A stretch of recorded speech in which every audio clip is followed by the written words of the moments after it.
Besides being popular TV shows, what do Tom Swift, SEAL Team, MacGyver, and Knight Rider all have in common?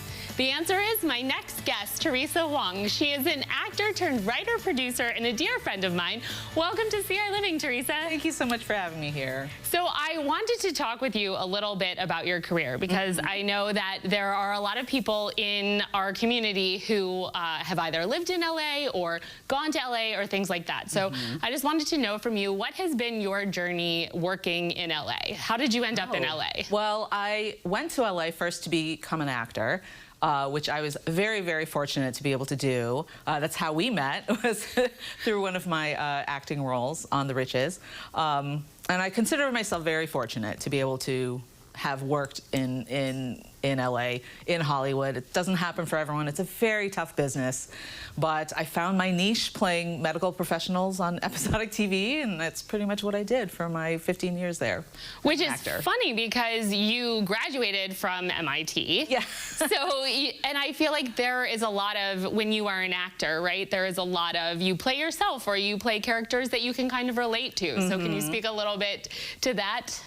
Well, yes, I did go to MIT. I think the intent was for me to become an engineer, but then I discovered art and theater and acting and didn't turn back. But I think my MIT background, my academic background definitely helped in my acting because I could rattle off, you know, paragraphs of medical terminology and things and sound authentic. And I think that really helped me play a lot of doctors on TV. And then now you are a writer. So can you talk a little bit about that transition? Because I think Knight Rider was one of your first writing opportunities, right? Former writing partner. It was the reboot of Knight Rider. I want to be clear, it's not the one from the 80s that I watched when I was a kid. Right. But it was the reboot of Knight Rider that I worked on. But yes, being a TV writer is not something I thought about when I was younger. I didn't quite understand how TV was made when I was a kid watching shows on TV. But I work as a television writer on I go from show to show. We work collectively with a writer's room full of writers, and we create the story for the whole season, and then we'll divide up the episodes and each write one or co-write one or two per season. And it's been a wonderful transition for me creatively. I have more control over my career as a writer because even if there's not a show that I'm on, I can always write and I can create new material that can be sold or hopefully pitched for television. And I love being able to tell stories that people all over the world can watch and can bring stories and talk about values that are important to me, and also just, you know, share things that I know with audiences and bring a lot of myself to my writing.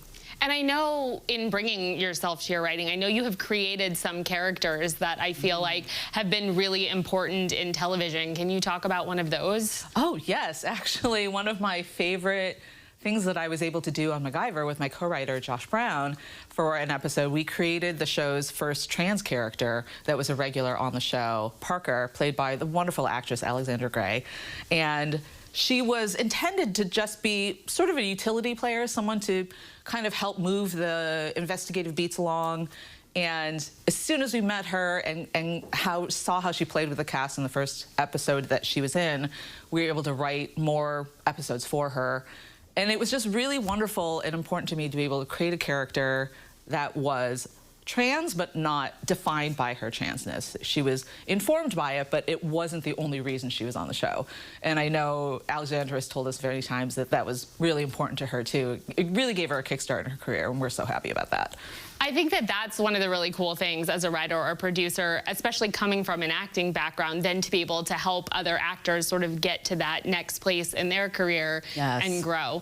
And then one final question for you is, what is it like in the writer's room? Can you talk a little bit about what it's like once you've sort of mapped out the stories for the season? What's it like to actually like break that episode? Or what happens if you're writing and you're like, ooh, but I want this to happen, but that doesn't go along with what's coming later in the season? How do you deal with that? I feel like that's somewhere where my MIT background comes in handy, where it's constantly solving problems. We will work collectively as a writing staff and talk about the story for the whole season. Many times over. We talk about it at the beginning of the season, and then we'll start breaking individual episodes, and new problems will come up, things that either we didn't think of, or things that as we work on it, we realize, oh, this doesn't really ring true for this character. And we're constantly having to adjust, pivot, solve those problems, and keep going while still making the entire creative story arc emotionally satisfying for the characters and also for the audience. Awesome. Well, thank you so much for being here and sharing your journey with us. I really appreciate it. Thank you so much for having me. And if you want more information or want to watch this segment again, you can visit us on the web after the show at ciLiving.tv.